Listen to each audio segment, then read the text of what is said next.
abra su Biblia en el libro de Mateo o Evangelio de Mateo, capítulo 25. Esta mañana vamos a enfocarnos en la parábola de las 10 vírgenes y a tomar específicamente una instrucción dada por el Señor, de la cual podríamos tomar el nombre del mensaje. En esta parábola, al final de esta parábola, el Señor Jesús dice: velad pues, porque no sabéis a qué hora ha de venir vuestro Señor. Así que vamos a enfocarnos en la parábola de las 10 vírgenes y particularmente en esa instrucción dada por el Señor. Así que disponga su mente, disponga su corazón para estar atento a la palabra, para poder recibirla, de manera que usted pueda ser bendecido, retado, edificado en esta mañana, en esta oportunidad. Mateo 25, leo el verso 1 para hacer la introducción del mensaje, y dice así: entonces el reino de los cielos será semejante a 10 vírgenes que, tomando sus lámparas, salieron a recibir al esposo. Era una cultura, era una costumbre de los israelitas que las bodas eran acompañadas por vírgenes. Así que aquí no se trata de la novia, no se trata de la que iba a casarse, sino de las que iban a hacer la compañía en la celebración. Y entonces se habla de 10 vírgenes que tomaron sus lámparas, y más adelante se nos narra el detalle de que 5 eran sensatas, 5 eran insensatas. Pero yo quiero comenzar llamando su atención a la palabra entonces, porque la palabra entonces se aplica a este tiempo. Jesús dijo esto hace más o menos 2000 años, y ese entonces al cual él se refería es ahora, porque ese entonces es una referencia a un tiempo cercano a su venida. Resulta que en el capítulo 24 los discípulos le preguntaron: Señor, ¿y qué señal habrá de tu venida? Y él comenzó a hablarle de los falsos cristos, de los terremotos, de las pestes, de las guerras, de los rumores de guerra. Jesús habló acerca del engaño que habría a nivel doctrinal o dentro del ambiente religioso. Así que Jesús habló acerca de las señales acerca de su venida, e incluyó de una manera simbólica el restablecimiento de la nación de Israel, y habló acerca de que tenían que estar atentos por cuando la higuera floreciera, cuando la higuera reverdeciera, entonces ellos iban a tener que saber que el tiempo estaba cercano. Y el Señor dio una serie de instrucciones a los judíos con respecto a este tiempo. Habló acerca de que uno iba a ser tomado, el otro iba a ser dejado. Habló acerca de la abominación desoladora, de la tribulación, la gran tribulación. Y Jesús pone un marco de tiempo que nos enfoca en el tiempo final, los últimos días. Él está hablando acerca del ambiente que habría muy cercano a su segunda venida, a su manifestación. Así que cuando llegamos al capítulo 25, él ya ha cubierto todos estos aspectos que acabo de mencionar en el capítulo 24. Y en todas las versiones que yo revisé, comienza el capítulo 25, el cual es una conexión de toda la narrativa anterior. Comienza con esa palabra: entonces el reino de los cielos será semejante. Así que yo puedo decirle a usted: ahora el reino de los cielos es semejante a 10 vírgenes que, tomando sus lámparas, salieron a recibir al esposo. Ahora es el tiempo en que se va a cumplir esta palabra. Ahora es el tiempo en que la iglesia, que son los que están esperando al Señor, los creyentes que estamos aguardando su manifestación, vamos a dividirnos en 2 grupos. Ahora es cuando se va a definir quiénes están representados en las vírgenes sensatas y quiénes están representados en las vírgenes insensatas. Así que muy importante, a manera de introducción, establecer que lo que Jesús llamó entonces hace algunos 2000 años, para nosotros es ahora. Es ahora donde esta palabra se aplica. Es ahora donde el reino de los cielos es semejante a esta parábola de la cual el Señor Jesús habló. Así que es necesario el aclarar o establecer estas ideas, porque resulta que la parábola de las 10 vírgenes es una parábola o una enseñanza que está conectada con la idea de esperar. La parábola de las 10 vírgenes nos habla de un grupo de personas que están esperando para ser parte de una fiesta, para ser parte de una celebración. Pero al final la mitad pueden entrar en esa celebración y la otra mitad no entran en la celebración por no haber estado preparadas, por no haber esperado de la manera adecuada. Entonces resulta que la parábola de las 10 vírgenes, que termina en el verso 13, capítulo 25, dice así: velad pues, porque no sabéis el día ni la hora en que el Hijo del Hombre ha de venir. Nadie sabe cuándo va a regresar el Señor. Ahora, cuando nosotros nos introducimos en las enseñanzas de la palabra de Dios, llegamos a entender que hay una separación entre la segunda venida de Cristo para establecer el reino, pero este es totalmente diferente del evento del arrebatamiento de la iglesia, en el cual Jesús no viene a la tierra, sino que como Él prometió ir a preparar moradas en la casa del Padre, Él iba a venir para recoger a los creyentes, para tomar a los suyos y llevarlos a la casa del Padre. Entonces nosotros tenemos que saber que son dos eventos totalmente diferentes. La segunda venida de Cristo es para establecer el reino, pero el arrebatamiento es para levantar a la iglesia, a los santos, a los que esperan al Señor, para poder ser llevados al cielo y ser guardados de la hora de prueba que ha de venir sobre el mundo entero, para ser guardados de la gran tribulación. Amén. Entonces nosotros tenemos que entender que cuando la Biblia habla acerca de esperar al Señor, para los judíos es esperar al Mesías, al libertador, esperar al rey que va a establecer el reino. Pero para la iglesia no es esperar al Mesías en el sentido de que Él venga para establecer el reino, sino que es esperar a nuestro Señor y Salvador Jesucristo, que aparecerá en las nubes y nosotros subiremos para encontrarnos con Él. De manera que la instrucción de estar velando, porque no se sabe el día ni la hora en que el Señor vendrá, se aplica tanto a los judíos que están esperando que el reino sea restablecido, y también a la iglesia que está esperando ser arrebatada. Esa instrucción de velar, porque no se sabe el día ni la hora, se aplica tanto a los gentiles creyentes como a los judíos que están esperando que el reino sea establecido, o sea, restablecido. Entonces le decía, la parábola de las 10 vírgenes contiene una enseñanza principal, y esa enseñanza principal es la importancia de vivir esperando al Señor. Vivir con esa fe viva, con esa expectativa. El Señor viene y hay que estar preparado, no preparándonos, listos, que si Él viniera ahora, usted está listo para irse con Él. La instrucción o el punto principal de la parábola es esperar de la manera correcta. Así que la parábola termina en el verso 13 del capítulo 25, pero en realidad la instrucción de esperar y de velar comienza en el capítulo anterior, comienza en Mateo 24, 42, porque Jesús, habiendo dado las señales, habiendo respondido la pregunta de los apóstoles sobre las señales que habrían de su venida, señales que ya podemos ver alrededor nuestro actualmente, Jesús les dice en el verso 42 del capítulo 24 lo mismo que está escrito allá: velad pues, porque no sabéis a qué hora ha de venir vuestro Señor. Entonces resulta que la parábola de las 10 vírgenes queda en medio. Hay una instrucción al principio sobre velar, porque no se sabe a qué hora va a venir el Señor. Luego se desarrolla la parábola de las 10 vírgenes y se termina con la misma instrucción. Así que de ahí podemos tomar el tema del mensaje esta mañana. Hay que velar, hermanos, porque no sabemos a qué hora vendrá el Señor. Hay muchos movimientos cristianos evangélicos que han cometido el error de poner fecha para la venida del Señor.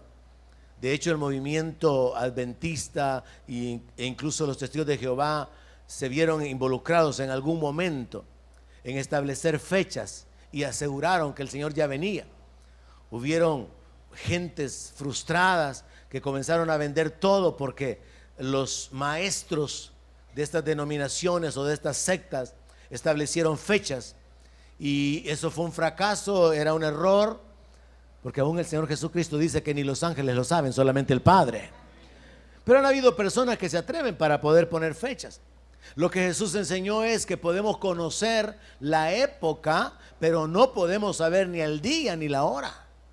Entonces es un atrevimiento bien grande que alguien pueda presumir de poder establecer con certeza en qué momento el Señor habrá de venir o habrá de manifestarse. Porque claramente la Escritura dice, no saben el día ni la hora. Pero algunos vienen y han dicho, es que no podemos saber el día ni la hora, pero sí podemos saber el año y el mes. Mire qué profundos son.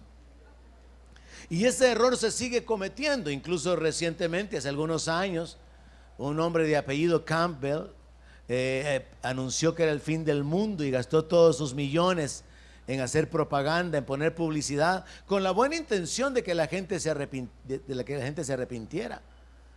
El director de Family Radio de Oakland, un ministerio muy famoso, y al final este hombre, que ya era un anciano, yo creo que ya murió, este hombre aseguró que el Señor venía. Yo creo que fue en el 2015, si no me equivoco. Pero este hombre gastó todo su dinero, hizo que mucha gente invirtiera para poder anunciar que el Señor venía, y hasta con fecha, día específico, y nada sucedió. Así que podemos establecer algo: nadie puede presumir que tiene una revelación de parte de Dios para establecer una fecha, para establecer un día específico para el regreso del Señor, ni para el arrebatamiento de la iglesia, ni para el establecimiento del reino. Pero sí podemos mirar a nuestro alrededor y ver que las señales se están cumpliendo, y darnos cuenta que el día está cerca, pero no podemos establecer un día. Entonces tenemos que saber que la parábola de las 10 vírgenes nos enseña acerca de la importancia de esperar al Señor de la manera correcta. La parábola de las 10 vírgenes confirma la idea que el Señor Jesucristo utilizó en Mateo 24, verso 42, de esperar de la manera correcta, de esperar despiertos, de esperar atentos a lo que está sucediendo, cuando Él usó la idea de que si un padre de familia supiera a qué hora va a llegar el ladrón, velaría y no dejaría minar su casa. Mateo 24, 42 dice, velad pues, porque no sabéis a qué hora ha de venir vuestro Señor. Verso 43, pero sepan esto, que si el padre de familia supiera a qué hora el ladrón habría de venir, velaría y no dejaría minar su casa. Mire la idea que está poniendo el Señor Jesucristo. Él está diciendo que si alguien supiera que el ladrón va a llegar un cuarto para las 2 de la mañana, el padre de familia no se pondría a dormir diciendo, me voy a despertar como a la 1. No, ¿qué dice que va a hacer el padre de familia? Velaría, porque no vaya a ser que se duerma y el ladrón llegue. De manera que Jesús dice que aún sabiendo la hora en que el ladrón va a venir, el padre de familia inteligente que no quiere que su casa sea robada, el padre de familia va a velar toda la noche, aún sabiendo la hora. Y Él está diciendo que no sabemos el día ni la hora en que Él va a venir. Entonces, si aún sabiendo la hora, el padre de familia estaría despierto para asegurarse que el ladrón no llegue o que no ejecute sus propósitos, ¿cuánto más nosotros si no sabemos a qué hora va a venir el Señor, hermanos? Pero hay muchos creyentes descuidados actualmente. Por eso es que el entonces de Jesús en Mateo 25 es el hoy para nosotros. Ahora es cuando muchos creyentes están viviendo como vírgenes insensatas. Ahora es cuando muchos creyentes han dejado de velar y no están esperando al Señor. No les preocupa el congregarse, no les preocupa su comunión con Dios, no les preocupa el vivir con la expectativa de que Él viene. No están limpiándose, luchando, resistiendo contra el pecado. No, han agarrado el evangelio de una manera ligera. Su comunión con Dios es algo secundario. Buscar el reino de los cielos no es lo primero. Y ahí es donde se marca cuáles son las vírgenes insensatas. Y esta mañana yo quiero que de aquí usted salga con esa convicción. He vivido como una virgen insensata, todavía puede arrepentirse. Estoy viviendo como una virgen sensata, debo de retener esa posición. Eso es lo importante de aplicar esta mañana, hermanos. No solamente conocer la parábola. La parábola nos habla de esperar. Y la parábola nos muestra que al final no todos entran en el reino. Y esto es algo que debería de causar cierto temor en nosotros. Porque no todo el que llama a Jesús Señor entrará en el reino de los cielos. Entonces no se trata únicamente de ir a la iglesia. No se trata únicamente de hacer las cosas normales. Cantar, ofrendar, involucrarse, servir. No, se trata de tener una expectativa en el corazón, de vivir esperando la manifestación gloriosa de nuestro Rey y Salvador Jesucristo.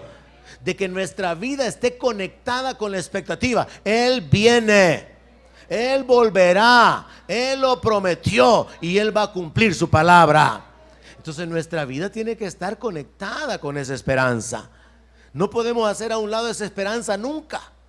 Estamos en negocios, haciendo dinero, criando hijos, levantando la familia, pero todo eso conectado con nuestra esperanza. Él volverá, Él viene. Estamos disfrutando la vida porque la palabra de Dios nos habla acerca de que tenemos una esperanza viva y nosotros podemos movernos con la seguridad de que Dios va a cumplir su palabra, que Él va a manifestar su poder a favor nuestro y que lo que Él ha prometido, Él lo va a cumplir. Amén. Entonces nosotros tenemos que vivir con esa convicción.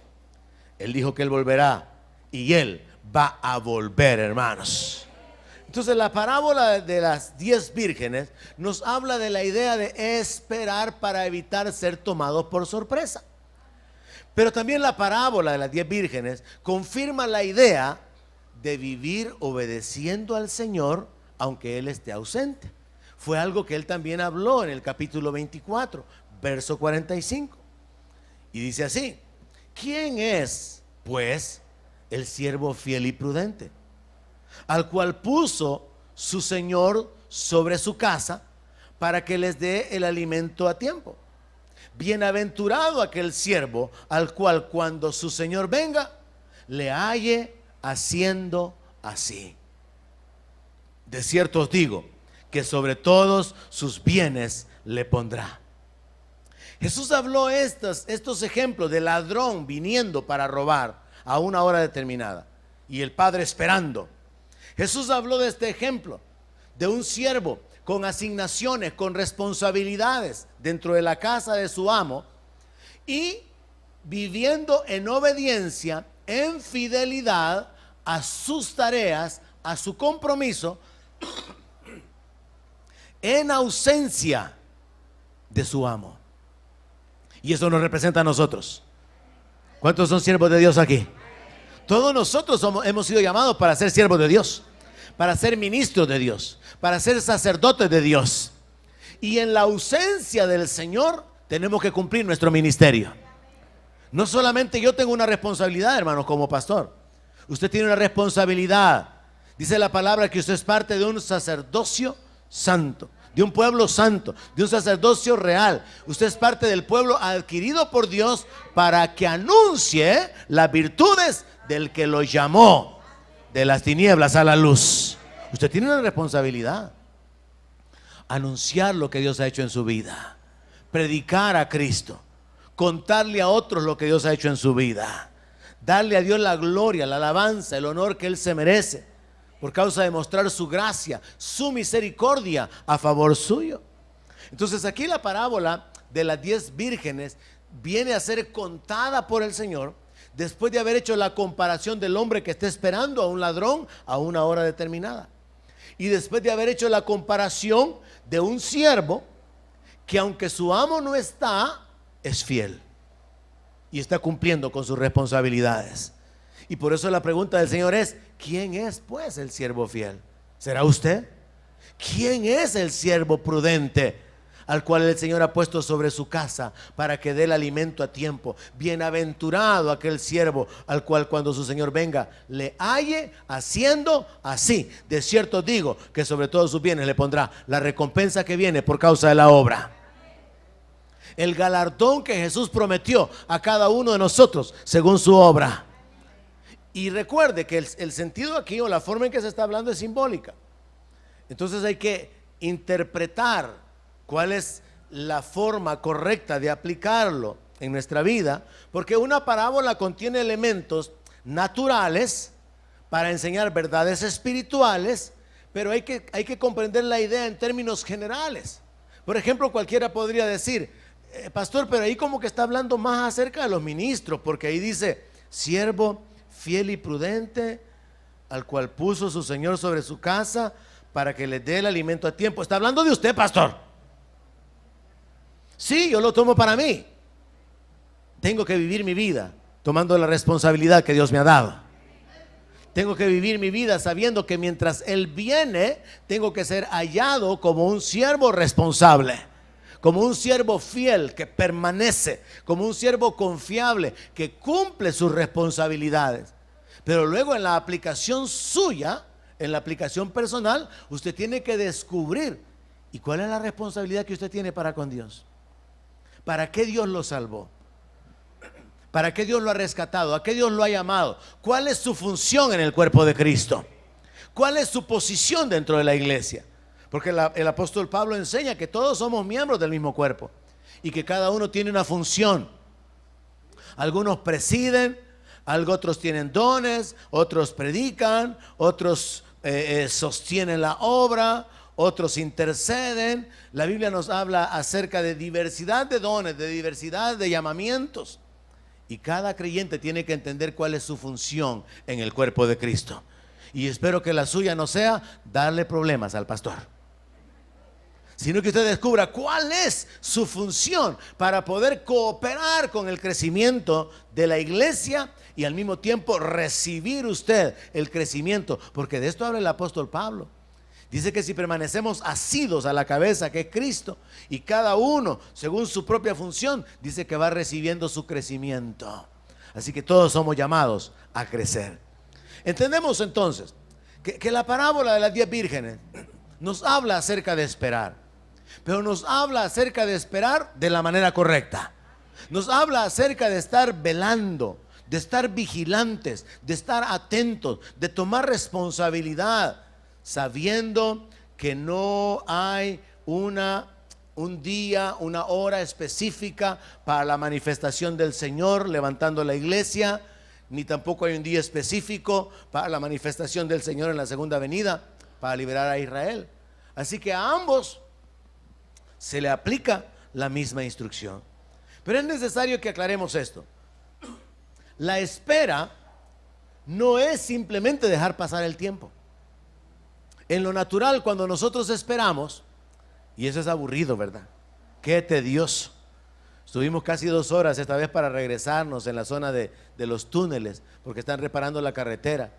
Y cuando usted tiene que esperar y no hay nada más que hacer, simplemente dejar que el tiempo pase, eso es aburrido. Pero esa no es la aplicación en nuestra relación espiritual con el Señor. La espera, cuando se aplica al ámbito espiritual, es tener una condición personal en la cual estamos listos. Es como cuando usted va a salir de viaje, usted ya tiene su maleta, tiene todas sus cosas y nada más está esperando que le indiquen que es el momento de abordar, pero usted está listo, está esperando, pero listo. No está solamente dejando que el tiempo transcurra, no, está preparado. Y eso es lo que dice el verso 44. Ustedes también, Mateo 24, 44, por tanto, ustedes también estén preparados, porque el Hijo del Hombre vendrá a la hora que ustedes no piensan. Hay que reflexionar esta mañana. ¿Estamos preparados? ¿Estamos listos de manera que si el Señor viniera ahora, estamos preparados? Porque hay un montón de creyentes, hermano, que andan en los afanes del mundo. Y Jesús habló sobre esto. Hay un montón de creyentes que no tienen tiempo para congregarse. tienen cosas más importantes que atender la vida eterna. Tienen cosas más importantes que su comunión con Dios. Yo le he dicho a usted muchas veces, yo no entiendo eso. Yo no entiendo a los cristianos que piensan de esa manera. No me cabe en la cabeza que haya algo más importante que la comunión con Dios. Yo le he dicho a muchos hombres, ¿con qué cara usted le va a decir a Dios: Dios, es que fíjate que no tuve tiempo para buscar tu rostro? ¿Con qué cara un ser humano se va a parar delante de Dios y le va a decir que estuvo tan ocupado, que tuvo tantos problemas, tantas dificultades, que no tenía tiempo para congregarse, que no tenía tiempo para leer la palabra, que no tenía tiempo para adorarle? Yo no entiendo, porque para mí, en mi mente, no existe la posibilidad. Sin embargo, Jesús enseñó sobre esto en la parábola de las bodas. Dijo de que la boda estaba preparada, el rey preparó las bodas estaban preparadas, mandó a llamar a los invitados y los invitados estaban ocupados. Uno dijo que había comprado yuntas de bueyes y tenía que ir a probarlas. ¿Quién compra bueyes sin probarlos? Pretextos significa eso. Cada uno puso pretextos. Estaban ocupados en sus cosas. Estaban ocupados en lo material. Estaban ocupados en el mundo. Eso le está pasando a muchos creyentes, muchísimos creyentes alrededor del mundo. Y el Centro Cristiano de Fe no es la excepción. Hay un montón de creyentes afanados por el dinero, por las cuentas, por sus ocupaciones, por sus preocupaciones, por sus anhelos, por las vanidades, por las cosas que están queriendo comprar, tener, retener, y están dejando de un lado el reino. No tienen tiempo para el rey. No tienen tiempo para atender su vida espiritual. No tienen tiempo porque hay otras cosas que parece que les roban la posición a las cosas espirituales y son puestas con una mayor prioridad. ¿Y esto en qué redunda o en qué termina esto? En que el creyente no está preparado.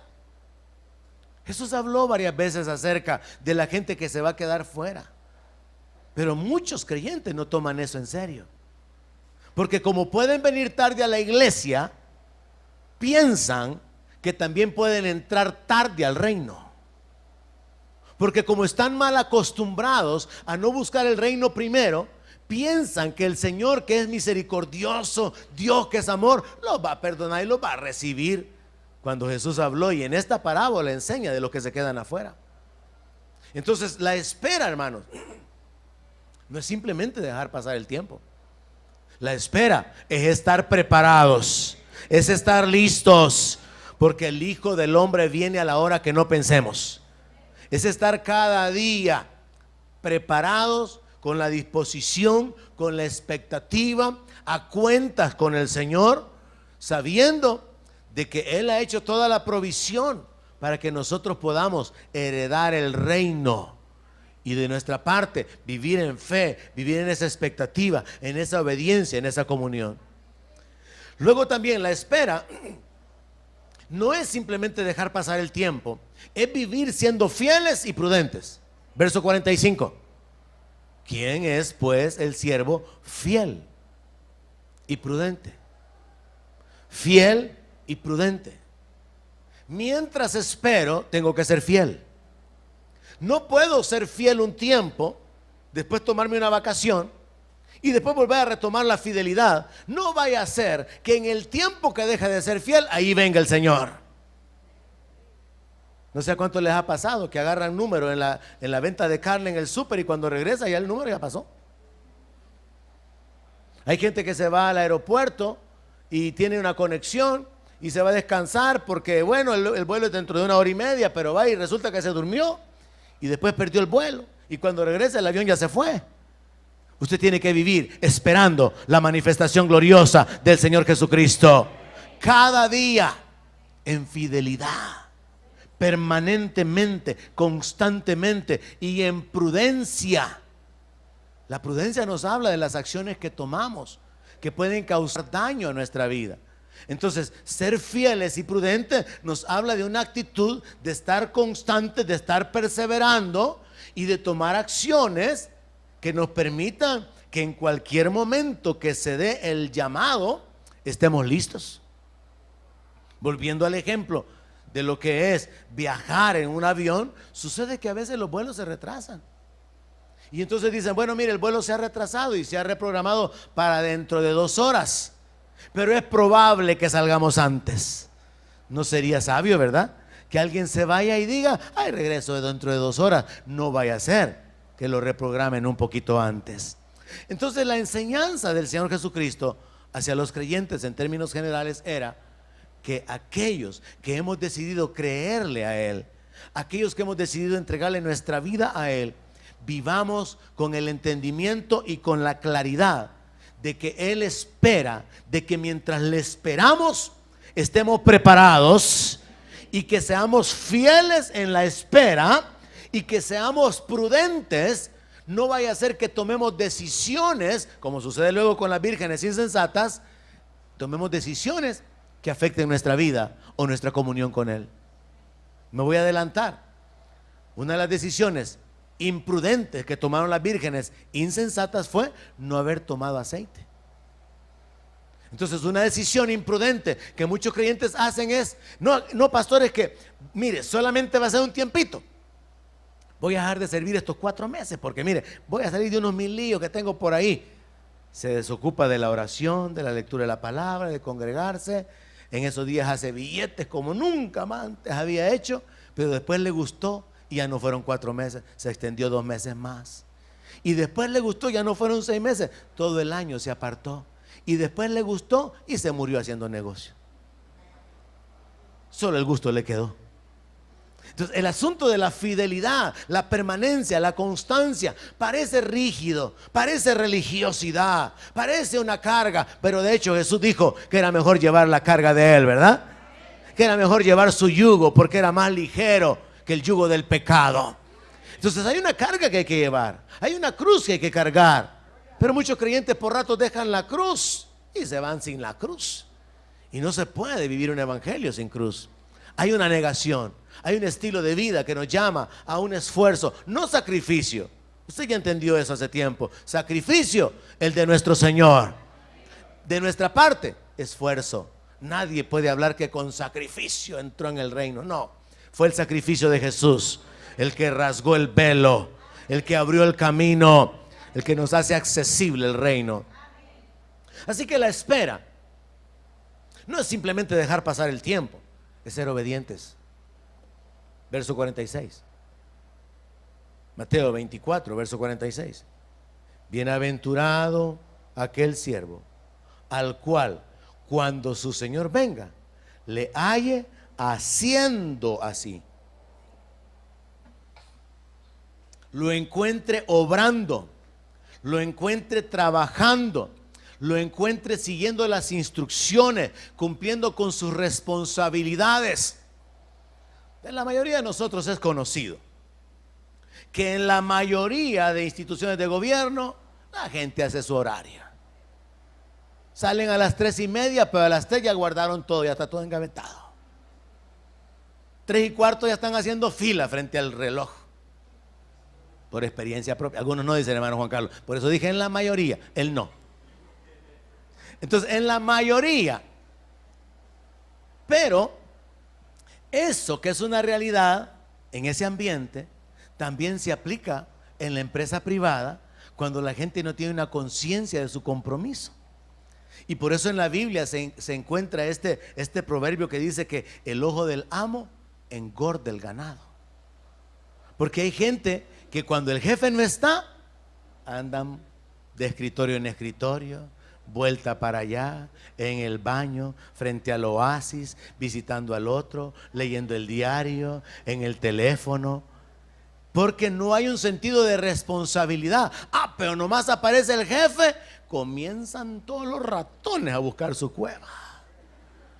Entonces hay una idea similar aquí, en esto que el Señor habla acerca de ser una persona responsable que no necesita que el jefe esté encima.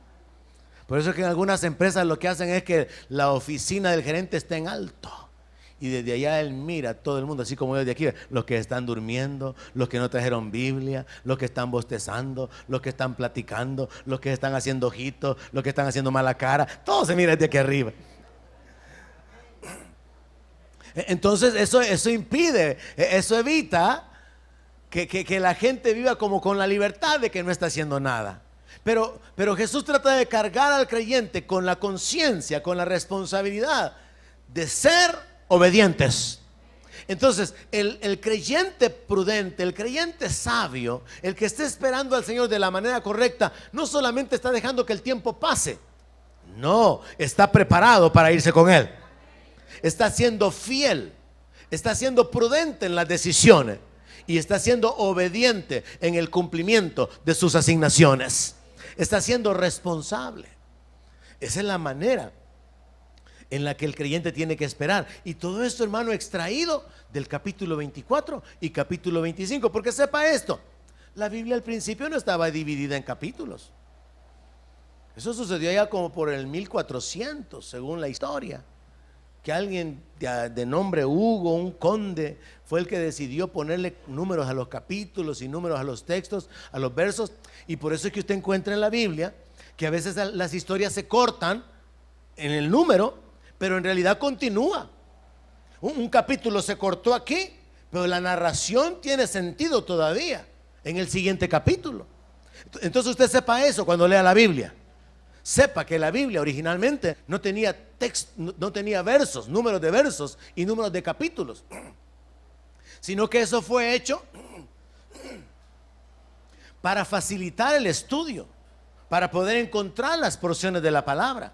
Pero cuando usted lea la Biblia, léala de corrido, buscando si la historia continúa, y usted va a encontrar que Mateo 24 y Mateo 25 están conectados.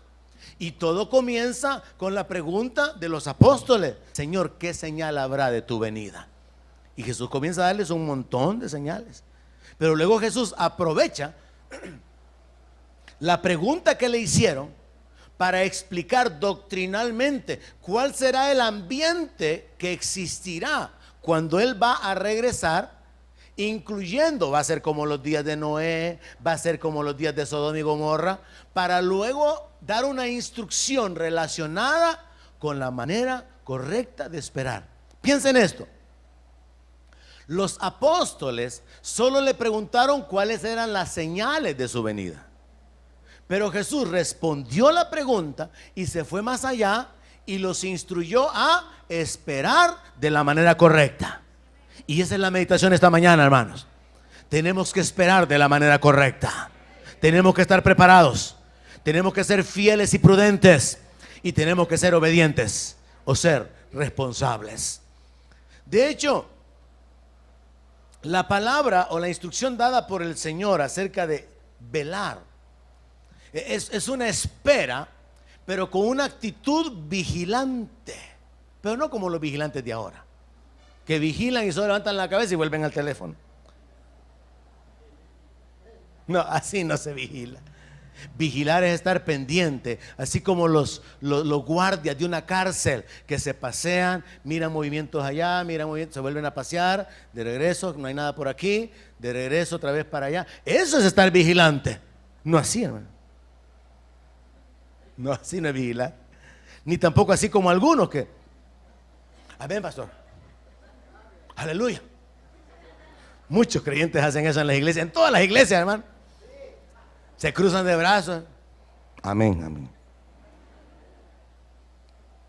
Aleluya, aleluya. Eso no es estar vigilando. Fíjese que curiosamente, de una manera religiosa, de aquí surgió la idea de hacer vigilias.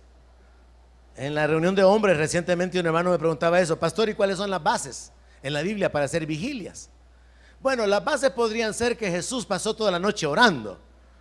Las bases podrían ser que en la Escritura se nos habla acerca de clamar a Dios, de invocar a Dios aún por las noches. Pero una instrucción así, de que hay que hacer vigilias, no hay.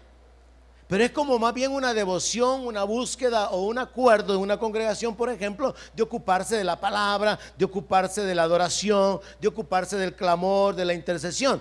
Pero una base así, literal, la iglesia tiene que hacer vigilia, no existe. Porque ¿qué sucede con los mayores de ENTA?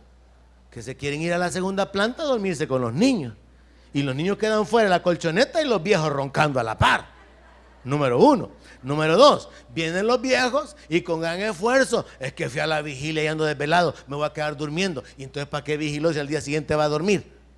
En la mañana. Todo el día pasa durmiendo porque tuvo vigilia. Entonces, la religión viene a ser una carga que no produce vida.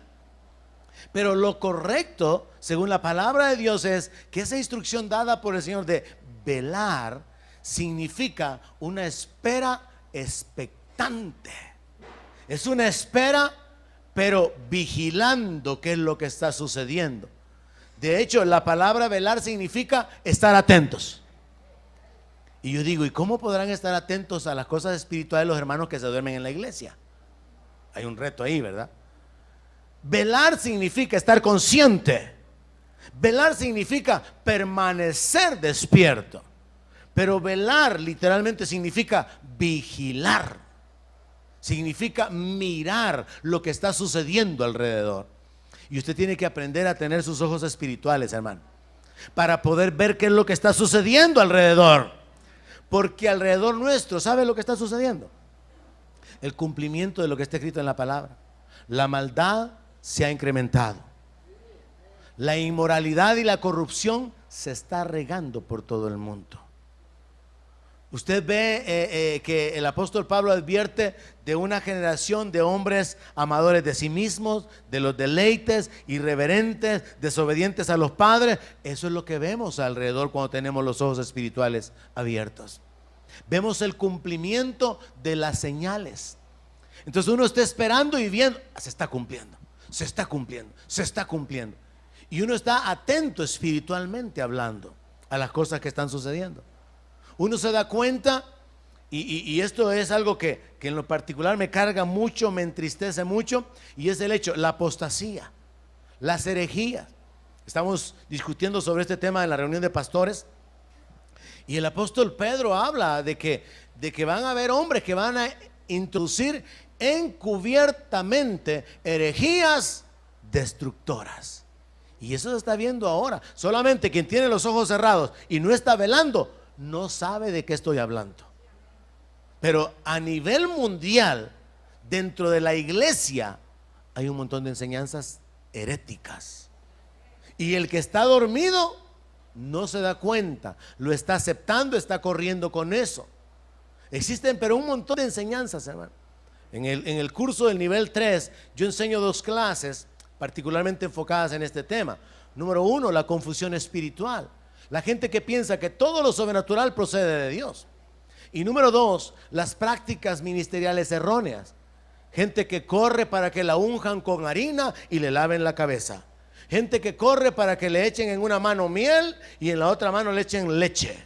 Gente que corre con las carteras abiertas para que le echen harina, porque así ha dicho el profeta de Dios que va a haber bendición sobre las carteras si dejan que le echen un poco de harina. Un montón de tonteras, hermano, dentro de las iglesias evangélicas. Gente revolcándose en el suelo, un solo desorden, gente en un éxtasis, en un emocionalismo, gente ladrando, gente aullando, gente haciendo tonteras diciendo que eso es el Espíritu Santo.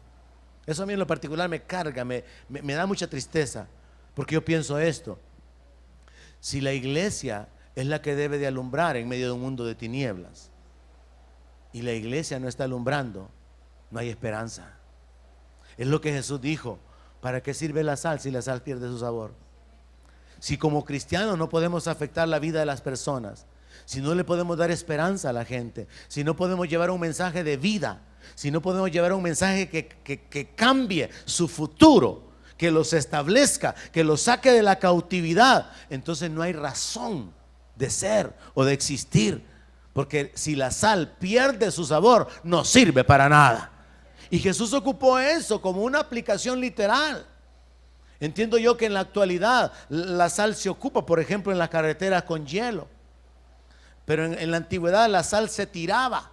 Si no tenía sabor salado, la sal se tiraba. Y dice la palabra, no sirve para nada. Porque ¿para qué va a servir ese montón de granos si no tiene sabor?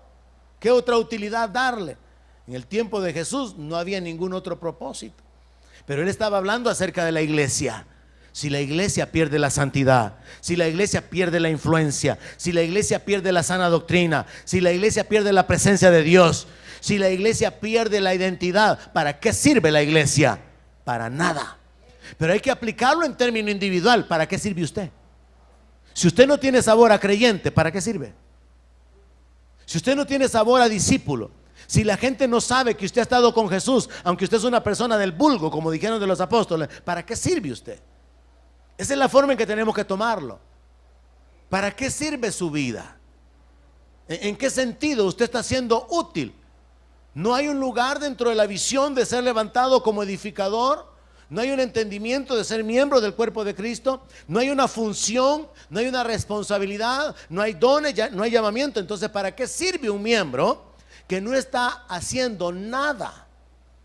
Simplemente esperando, en el sentido de dejar que el tiempo pase, pero no está creciendo, no está afectando a otros, no está alumbrando. La Biblia dice que nosotros somos llamados a ser luminares en medio de una generación perversa. Hubo un tiempo, hace algunos años, cuando yo comencé a ver esto de la inmoralidad metiéndose dentro de la iglesia, denominaciones aceptando el lesbianismo y el homosexualismo, denominaciones ordenando pastores homosexuales y toda clase de aberraciones y cuestiones heréticas, que yo sentí una gran carga, un temor, una incertidumbre con respecto al futuro de la iglesia en términos generales, porque yo pensaba, esto se va a poner más terrible, y ciertamente es profético, está escrito en Isaías. Ciertamente tinieblas cubrirán la tierra, dice el profeta Isaías, pero sobre los que esperan al Señor amanecerá la luz, va a resplandecer la luz. Entonces lo que el profeta Isaías está diciendo es que la tierra se va a cubrir de tinieblas, pero siempre habrá un remanente que va a tener la luz. ¿Será usted parte de ese remanente? Es una decisión personal.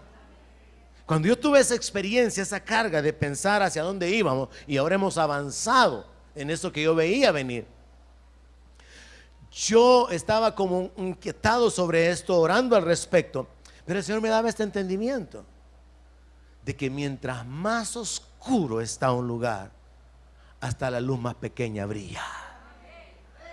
Y eso me quitó todo el temor y toda la incertidumbre, porque esto significa lo siguiente: el mundo se va a poner peor, hermanos. La inmoralidad, la corrupción, en cuanto a la sexualidad, en cuanto a la maldad, en cuanto a todo lo que se imagine usted, políticamente, económicamente, todo puede ponerse terrible. Pero aquel que camina en el temor de Dios, aquel que camine con la revelación de la palabra, como Jesús dijo, el que me sigue no andará en tinieblas, sino que tendrá la luz de la vida. Y aún un fósforo que usted encienda en la noche alumbra en medio de las tinieblas.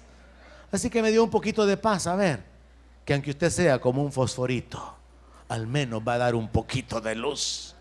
Ya no digamos si usted es un reflector LED que ilumina a un montón. Pero de cualquier manera, el punto es entender que las tinieblas van a cubrir la tierra. Más corrupción, más inmoralidad, más maldad, más confusión, más ignorancia. Pero si usted permanece en la palabra y permanece de corazón siguiendo al Señor, usted no va a andar en tinieblas. Usted va a tener la luz sobre su vida. Ahora, detalles importantes de la parábola de las 10 vírgenes. Vámonos al capítulo 25.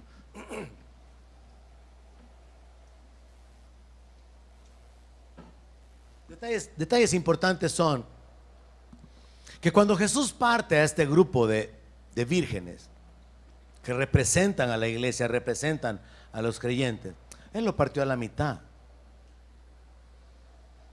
Supongamos, hermano, solo supongamos que eso fuera literal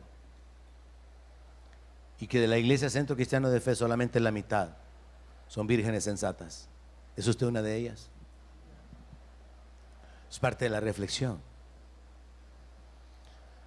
Si fuera 50-50, ¿está usted seguro? ¿Está usted preparado? ¿Su corazón está en el reino? ¿Está buscando primeramente el reino? ¿Está siendo fiel a Dios, prudente y responsable? ¿Es usted parte de las 5 vírgenes sensatas? Porque todas son vírgenes. Todas tienen lámparas, pero 5 son insensatas.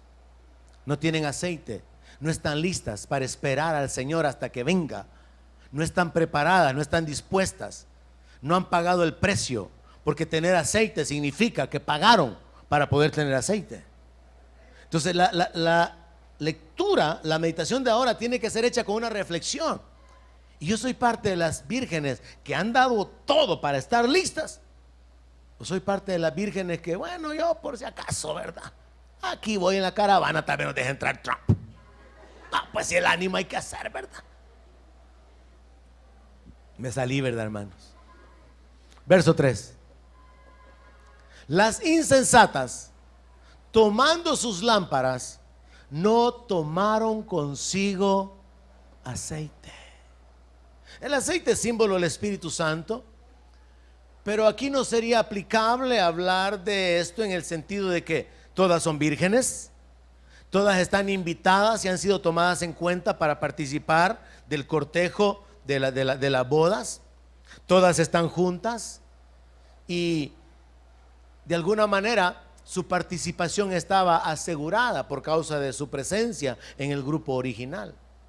Pero una decisión imprudente que tomaron fue que se llevaron las lámparas con el poco aceite que las lámparas tenían.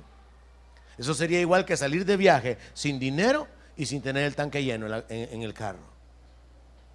Pero alguien prudente va a chequear cuánto tiene de combustible y en base a la condición en que se encuentre, llevar dinero para poder proveer o adquirir el combustible que necesite y continuar su camino.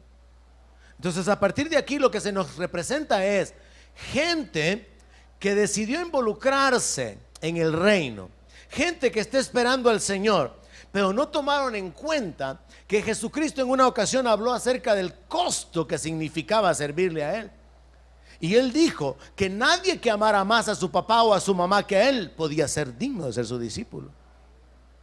Él dijo que nadie que pusiera sus manos sobre el arado y mirara hacia atrás, símbolo de, es que estoy atado, quiero volver atrás, podía ser su discípulo. Jesús habló acerca del costo de seguirle. Jesús ocupó aquella figura de que nadie se pone a construir, levanta las paredes y después no le alcanzó ni para el piso, ni para el techo, ni la ventana, y ahí quedó el cajón que usted a veces puede ver cuando anda viajando por algunas partes, ¿verdad? Ahí quedaron los cajones. Y Jesús dice, no es sabio hacer eso. Uno se sienta, uno hace cuenta. Jesús quería que la gente reflexionara: si me van a seguir a mí, van a tener que dejarlo todo por seguirme a mí. Si me van a seguir a mí, van a tener que valorarme a mí en primer lugar, y van a tener que estar dispuestos a soltar y a deshacerse de todo aquello que les estorbe en seguirme. Jesús habló de que hay un precio por seguirle a Él. Mire, para muchos ministros ha sido tirar a un lado su carrera. Para otros ha sido dejar que su empresa se muera y ocuparse del ministerio. Para otros ha sido dejar al amor de su vida y seguir al Señor. Para otros ha sido el reproche o el rechazo de su padre, de su madre, y ser menospreciado. Hay muchas maneras en las que se paga el precio de seguir a Cristo. Amén. Pero el asunto es que ese precio que hay que pagar, hay que continuar hasta que Él venga en esa disposición de soltar cualquier cosa con tal de alcanzar la salvación. Es como Pablo en el naufragio. Varios días, varias noches, no veían ni el sol, no veían ni la luna, y aquello estaba pero tremendo. ¿Qué decidieron? Comenzar a botar del barco todas las cosas, incluyendo los alimentos. ¿Por qué? Porque había una gran tempestad, y mientras más cargado estaba el barco, más posibilidades existía de que el barco se hundiera con las personas y la comida. Entonces, ¿qué había que hacer en sabiduría? Botemos la comida, botemos toda la carga, a ver si salvamos la vida. Jesús habló de eso. Si su mano le es ocasión de caer, córtesela. Si su ojo le es ocasión de caer, sáqueselo. Jesús habló mucho sobre esto. Pero las vírgenes insensatas vienen a la iglesia solo a pasar el tiempo. Las vírgenes insensatas creen que el asunto es así, a la ligera. Y yo quisiera, hermano, mire, yo me esfuerzo por caerle mal, hablándole golpeado. Tal vez logro de que algunos se afirmen, tal vez logro de que algunos recapaciten y digan: pastor, ya entendí, al fin, pastor, yo hoy sí ya agarré su mensaje. Porque Jesús habló con la gravedad del caso de ser dejados fuera, de ser dejados donde va a haber el crujir de dientes. Jesús habló acerca de llamar a algunos malditos. No los conozco, aunque estos digan: en tu nombre echamos fuera demonios. Y esto pone en relieve todavía la separación. Porque ¿quién puede hablar de esa manera? ¿Quién puede decir: en tu nombre echamos fuera demonios? No son mundanos. En tu nombre profetizamos. ¿Quién puede decir eso? Son creyentes, estuvieron dentro de la iglesia, estuvieron sirviendo, pero no esperaron al Señor de la manera correcta. No fueron fieles, no fueron prudentes, no fueron responsables, no fueron esforzados. No estaban esperando listos, sino que estaban esperando, dejando pasar el tiempo. Entonces se necesita recapacitar en la instrucción bíblica, hermano. Y como le repito, yo quisiera caerle mal con tal de que usted se salve, y no caerle bien y que usted se vaya para el infierno, y hablarle cosas bonitas y que usted, hermano, Dios está orgulloso de usted porque mire, 5 años y usted no se ha movido de la misma silla, la misma banca. No, hermano. Y que usted es bien bonito y que usted es la niña de los ojos de Dios y que Dios con usted se siente satisfecho y así dice el Señor: tú eres mi hija amada. No, hermano, yo no quiero caerle bien y que usted termine fuera del Señor. Mejor prefiero, de veras se lo digo, mejor prefiero caerle mal y que usted recapacite. Porque el mensaje del evangelio nunca fue ligero. Los hombres lo hicieron liviano, Cristo no. Juan el Bautista predicó un mensaje duro, habló de las generaciones de víboras. Jesús habló de los sepulcros blanqueados. Pablo habló, dijo, del diablo. Se confrontaba a la gente en su pecado, en su hipocresía. Entonces lo que vemos aquí a través de la enseñanza es que la enseñanza trae el consejo para que nosotros de corazón decidamos alinearnos. Y en este caso decidamos esperar al Señor de la manera correcta, estando preparados, no preparándonos, en fidelidad y en prudencia, y siendo responsables de lo que Dios nos ha llamado a hacer.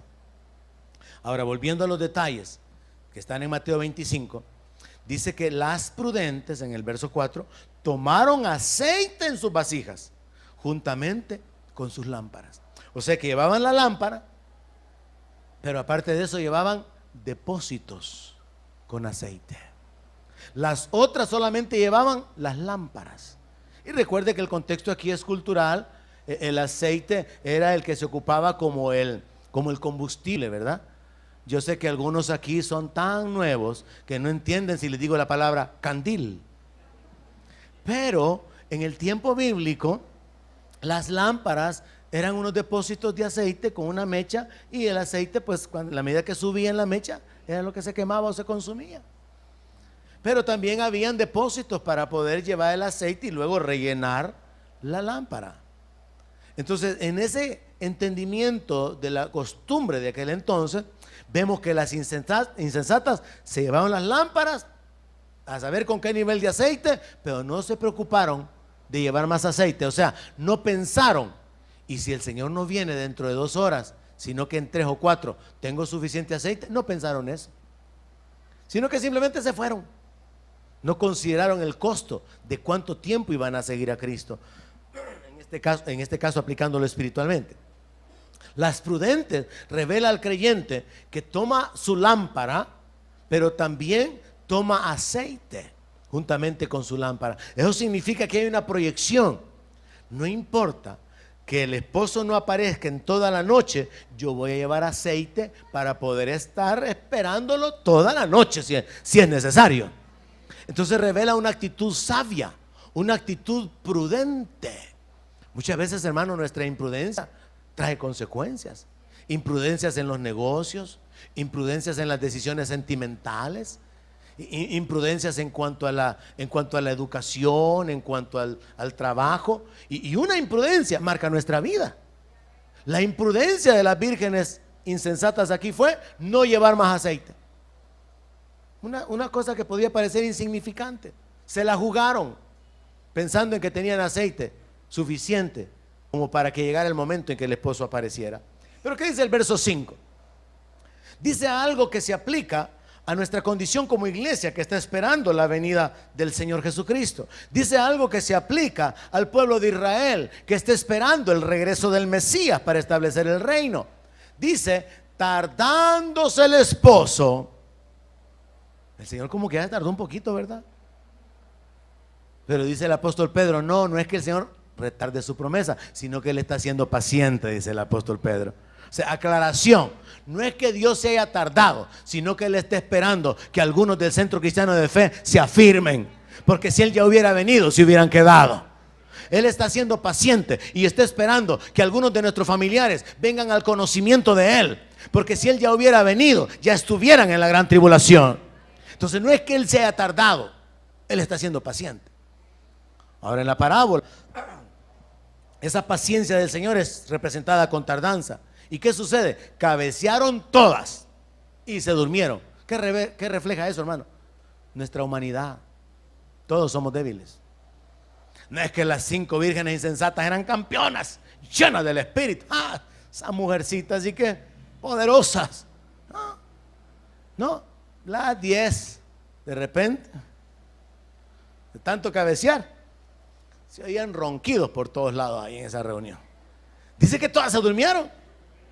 O sea, se tardó tanto el esposo que todas se durmieron. Y qué bueno, hermano, que Dios lo pone en estos términos, porque eso nos habla de la debilidad humana. Porque no existen superhéroes, no existen superhombres ni supermujeres.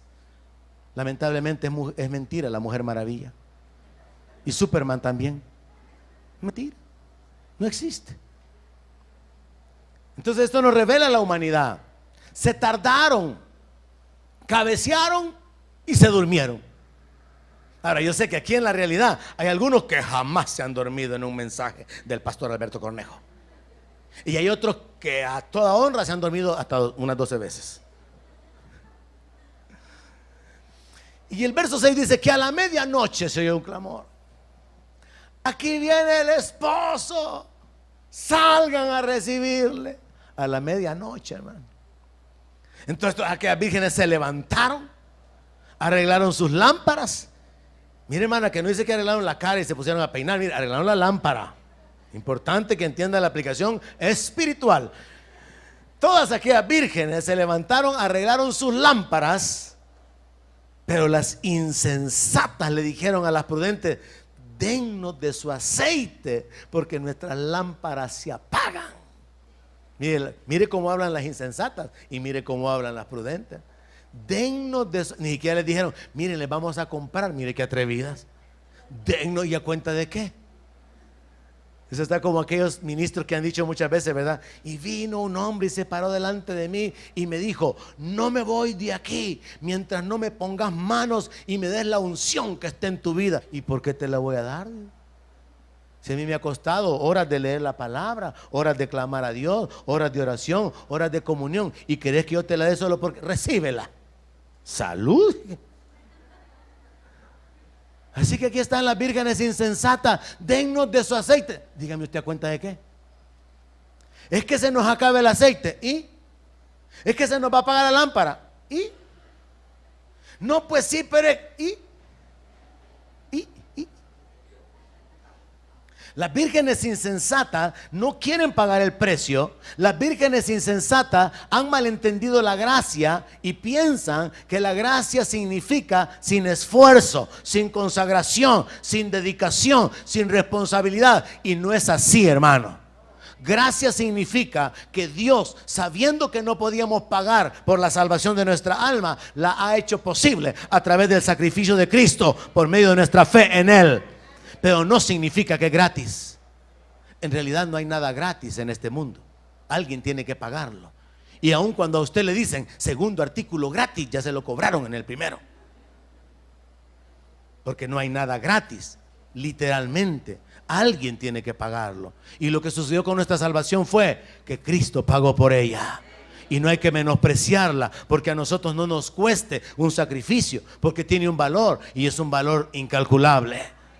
Pero las vírgenes insensatas no reconocen su imprudencia de no estar preparada y quieren ser carga a las demás. Pero me gusta cómo responden las vírgenes sensatas. Mas las prudentes responden con sabiduría.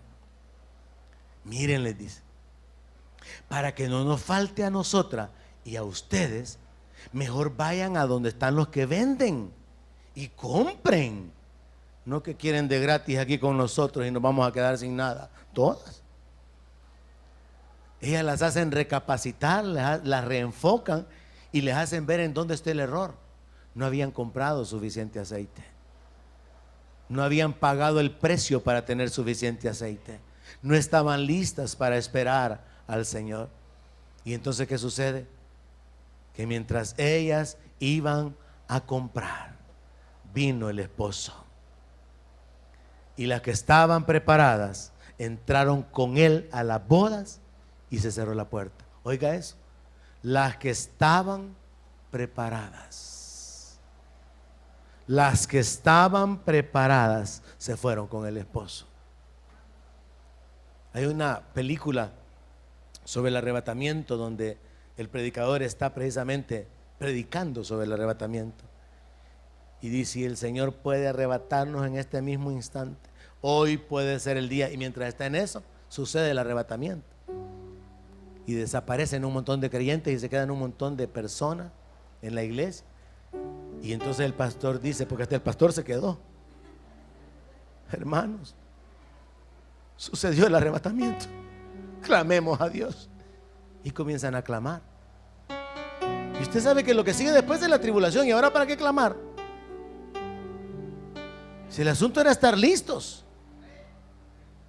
Ahora, cuando la gente se quede y comiencen los juicios sobre la tierra, si lo que hay que hacer es estar dispuestos a morir. Pero mucha gente no cree ese mensaje. Ese es el gran problema. Que tenemos la palabra, tenemos la revelación, la enseñanza del Señor Jesucristo, con la seriedad del caso, con las advertencias, las amonestaciones, pero no creemos. Y entonces no pagamos el precio de comprar más aceite, que significa tomar la decisión de rendir nuestra vida completamente y no a pausas. No tomamos la decisión de esforzarnos lo suficiente por entrar por la puerta estrecha, sino que hacemos el ánimo, pero luego es que está difícil, ¿verdad? No se puede. Y luego nos salen distracciones, ocupaciones, problemas, tentaciones, y estamos desenfocados. Y eso nos impide el que podamos, como el apóstol Pablo le dijo a Timoteo, echar mano de la vida eterna.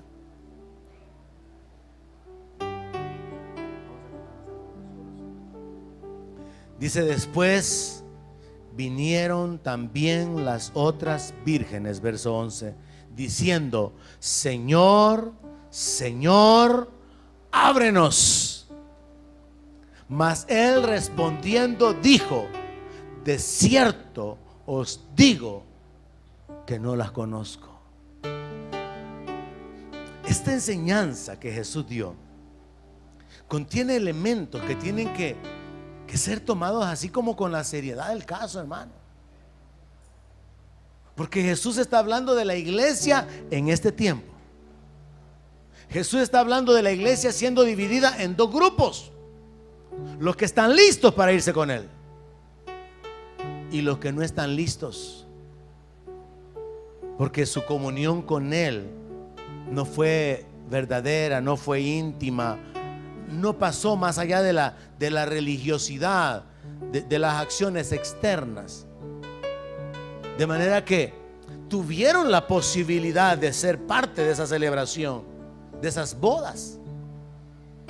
Eran parte de un grupo escogido, cumplían con las características para haber sido escogidas, eran vírgenes, tenían lámparas y estaban encendidas. Pero solamente una cosa falló. Fallaron en la instrucción principal que Jesús da en Mateo 24 y en Mateo 25. Vivan vigilantes, vivan despiertos, conscientes, atentos de lo que está sucediendo a su alrededor.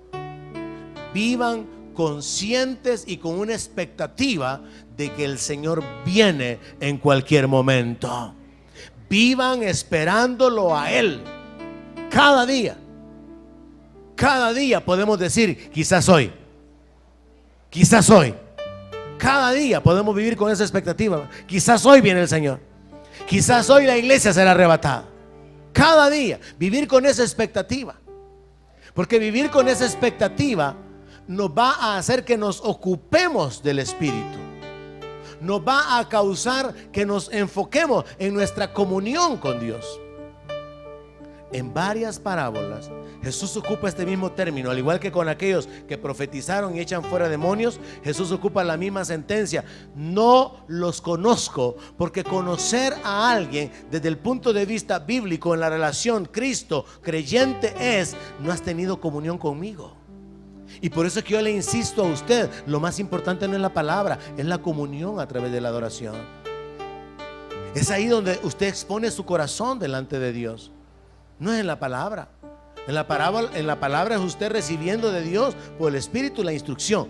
Pero en la adoración, en la alabanza, es su comunión delante de Dios. Es su corazón dándole a Dios lo único que verdaderamente el ser humano le puede dar a Dios, que Dios no lo ha creado o Dios no posee. Porque de Dios es la tierra y su plenitud. Nuestra alma, nuestro cuerpo le pertenece a Dios. El oro y la plata le pertenece a Dios. Pero lo único que usted y yo podemos darle a Dios, que no le pertenece en el sentido de que Él lo ha creado, es su adoración y su alabanza. Porque eso es lo único que usted y yo podemos crear para dárselo a Él. Es lo único de valor, lo único valioso. Cuando usted le devuelve a Dios finanzas y no deles el oro y la plata, pues. Cuando usted le devuelve a Dios servicio o trabaja y no Él compró su cuerpo, pues. Nuestra vida no es nuestra, nuestro cuerpo no es nuestro, nada es nuestro. Él lo compró. Pero cuando usted le da a Dios su adoración y su alabanza, eso es más precioso que el oro. Y por eso David, entendiéndolo como una revelación del Espíritu Santo en el Antiguo Testamento, dijo: yo voy a sacrificar a Dios alabanza, voy a adorarle, y eso le va a agradar mucho más que ovejas y bueyes que tienen pezuñas. David entendió, y yo quisiera que usted entendiera, que su comunión con Dios es más importante que su servicio, es más importante que su dinero. Su comunión con Dios es más importante que las buenas obras que usted pueda hacer. Porque Jesús ocupa esta sentencia: no los conozco. Y estas mujeres son despachadas. La puerta se cierra. Las vírgenes claman: Señor, Señor, ábrenos. Ya estamos vestidas, estamos peinadas. Hoy sí tenemos aceite, ya trajimos, ya compramos. Y el esposo, ¿qué dice? Yo no sé quiénes son ustedes, estoy ocupado, no las conozco. Y entonces termina en el verso 13 la instrucción, que es el punto central de Mateo 24 y de Mateo 25. Tanto nosotros como creyentes, como el pueblo de Israel, tenemos que estar velando, vigilantes, esperando la manifestación del Señor. Nosotros para el arrebatamiento, los judíos para el establecimiento del reino. Pero la misma instrucción es aplicable en el sentido de que nadie sabe el día ni la hora en que el Hijo del Hombre ha de venir, ni siquiera los ángeles. Y en ese sentido tenemos que mentalizarnos y proyectarnos. Es probable que el Señor se tarde algunos años más, pero Él nos instruye a través de la palabra a que estemos preparados, a que continuemos velando, a que no descuidemos nuestra comunión con Él. Así que esta mañana, hermanos, al meditar en estos capítulos de Mateo 24, tenemos que reflexionar si será necesario un cambio en nuestra vida, si será necesario a través de la amonestación, a través de la instrucción, tomar un cambio, un giro en nuestra vida en cuanto a aquello a lo que estamos dando más prioridad en nuestra existencia, en fortalecer nuestra comunión con Dios, en volvernos a Dios de todo corazón y decir: Señor, mi vida es tuya, te pertenece, y todo lo que tú pidas, Todo lo que tú quieras que deje por causa de seguirte a ti, estoy dispuesto a seguir, a soltarlo. Y yo he descubierto esto, fíjese, que Dios generalmente solamente espera la disposición para que soltemos las cosas, pero no necesariamente va a ser indispensable que se suelten las cosas. Ejemplo, solo al joven rico le dijo que fuera a vender todo. ¿Verdad que a usted no le ha dicho eso al Señor? Gloria a Dios, diga pues.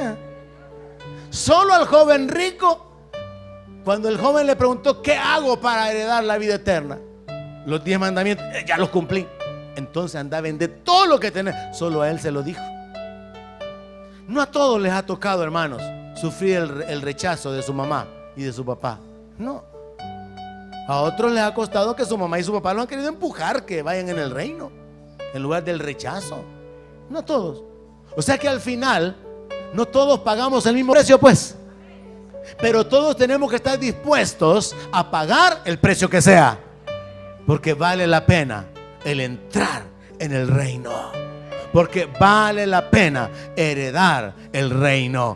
Vale la pena. Y hay que saber que es una manada pequeña. Jesús habló de eso. Es una manada pequeña la que entrará, hermanos. Y entonces aquí la mayor reflexión que usted puede llevarse esta mañana es: ¿he estado viviendo como una virgen insensata? Todavía es tiempo para volverse al Señor. He estado viviendo como una virgen sensata. Estoy listo, estoy lista. Dios conoce mi corazón. Siga viviendo así, porque el que está firme, mire que no caiga. Donde mi palabra sea su alimento, allí quiero